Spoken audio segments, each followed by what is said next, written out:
So yes, the topic is pre-printing paper creases. And as you can tell, well, that's what they sort of look like. And there's one example on the map stamp, which is one of the more iconic Canadian stamps. What it is, it's when the paper that's used for printing has a crease already. The stamp image is printed on that crease. And at some point, usually when it's soaked off a cover, that crease unfolds and the white area that did not receive ink now becomes apparent. It's hard to find pre-printing creases on mint. Generally, they're unused. Some creases are thin, others are wider. All depends on what you've got. And I have to minimize this first. And we're on to the next slide. So there's a good example of the McGee. Here's some Elizabethan issues. 327, Karsh with the double printing crease. Obviously, the two creases very close to each other. The ink just doesn't get onto that part of the paper.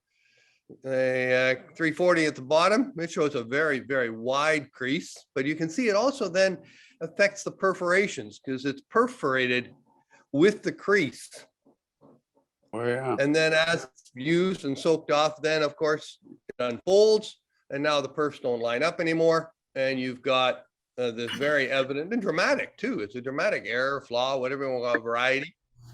There's also two of the 404. It's a booklet stamp version here and a 405. So there's some of the more issues with Queen Elizabeth. This is an interesting Elizabethan one because you can see that the flower, the green and the white part, doesn't have the crease. But the coat of arms and the border does have the crease. And so the question is, well, was this creased before, at the beginning of the printing process, and then unfolded during the printing process, and then the green was put on at the end? Or was the green put on first and then the fold introduced during printing? And the only evidence, it's a struggle that I've been struggling as to which way it was. And now, of course, when you think about it all the way through, it has to have been done. The green was printed properly. Then the stamp got the crease on it. The coat of arms and the border were put on. And the evidence there is that the perforations aren't straight. So it means that at the end, when it was perfed, it wasn't. So I first thought that was the other way around until you realize that the only way it possible that the perfs not to have been lined up was that at the time of perfing, it had the crease. So that meant the green had to have been put on before the background and the coat of arms were put on. Couple more examples, again, very dramatic. These aren't as, but I like these kinds of stuff. That's why they're all used. As I think I've told you before, my preference is towards used. And here's another one. This is a cool one because in this case, the silver was printed after the crease removed. And even though somewhere along the line, it looks like there was some of the pixels of the background still on the paper. So whether or not the crease was there and all printing happened, but it just didn't get into the recesses of the crease, that's probably the most logical explanation because you do see some evidence of ink, but not a complete coverage in that crease zone. Yeah. So, but the silver certainly covers it all. Arnie? I have a point to make. Wouldn't it be amazing if you could find used two stamps where the same crease crosses over? Yeah, it would be. That'd be talk about ever finding that. Okay. So here's some, these that I just purchased on eBay, but when I started doing the research, I went on eBay and see what was available. And I said, boy, I like these four. The one on the right is claimed to be mint never hinged, but it is just a fine crease. And I'm looking forward to seeing it. I haven't been judged. It'll be interesting to see how what the glue looks like, whether or not it was pre-glued or the glue applied after. I'm looking forward to seeing that one. The 405 there. Well, I don't know if you noticed that I already had a 405. And Well, I there you bought go. this one because it There you appears go. to have been adjacent to the stamp already in my collection. You were just led right perfectly into it. Oh, You that's guys, incredible. you planned it all. I know it. Oh, I didn't. No, All week long, you've been talking. I got it. now One where, more. of course, you can't be 100% certain until you look really, really closely. And it is there's a perfect match for the number of perfs. And Yeah. the dead giveaway for me is that this perf here on the top, on the lower stamp, the top right is extremely long compared to the other ones. And on the top stamp, that is a very, very short perf. If this had Wow. been a regular Wow. length perf, if this had been a regular length perf in the lower right-hand corner of the top stamp, then I could say they couldn't live together. What a find. It's possible that the machine that was printing them was creasing a lot of the stamps at that particular point.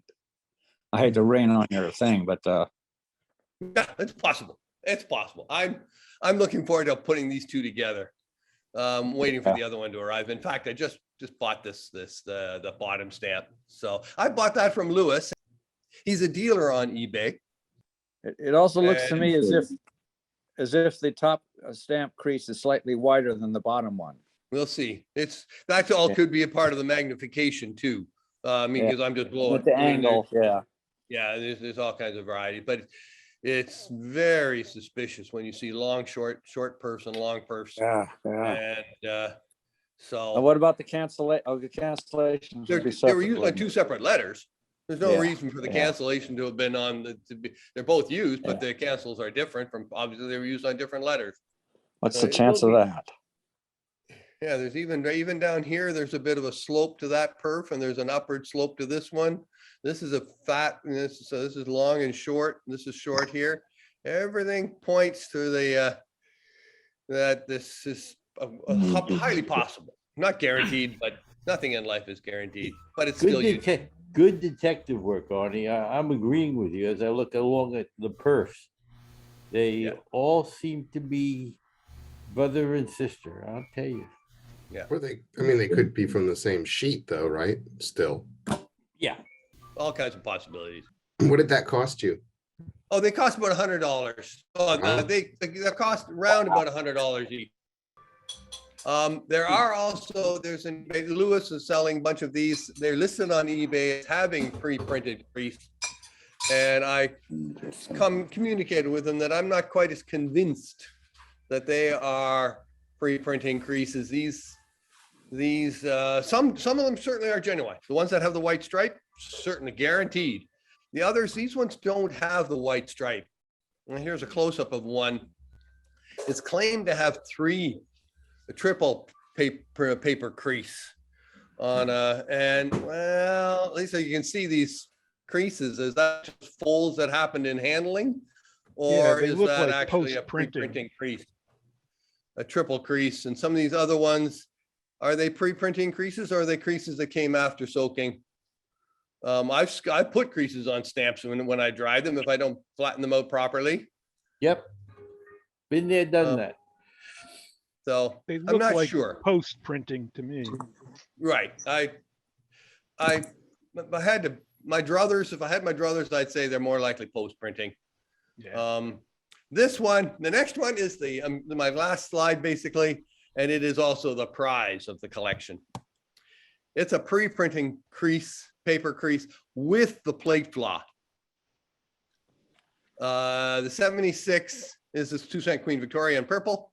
The IV is the C flaw, which is a plate flaw listed in the catalog. And now this, not only to have the C flaw and a pre-printing crease. Well, I don't know if it's unique, but it certainly isn't something that is in average collector's hands. I think it's not phenomenal common, that's for sure. to get the both those errors, if you want to call it, And the on one stamp. Arnie, the flaw is the little Yes, drop there, the little Yeah, this teardrop. black, this purple mark, it's constant. They know what position on the plate it is. Mm. Um, Is it so does it only show up on one or two stamps or all of one them? stamp per one stamp is the only one there's only one stamp on a plate Gotcha. that would have that. Pretty rare. That's the cool one. I think for me, this is the kind of stuff that gets me going when I find interesting stuff. And that concludes the presentation. We talked about pre-printing creases a few weeks ago, 2 or 3 weeks ago. This one caught my eye on eBay, and I said for $50, I think that's a pretty cool one, except that I don't collect it. But if you want it, I think this is a nice variety to get. Dramatic.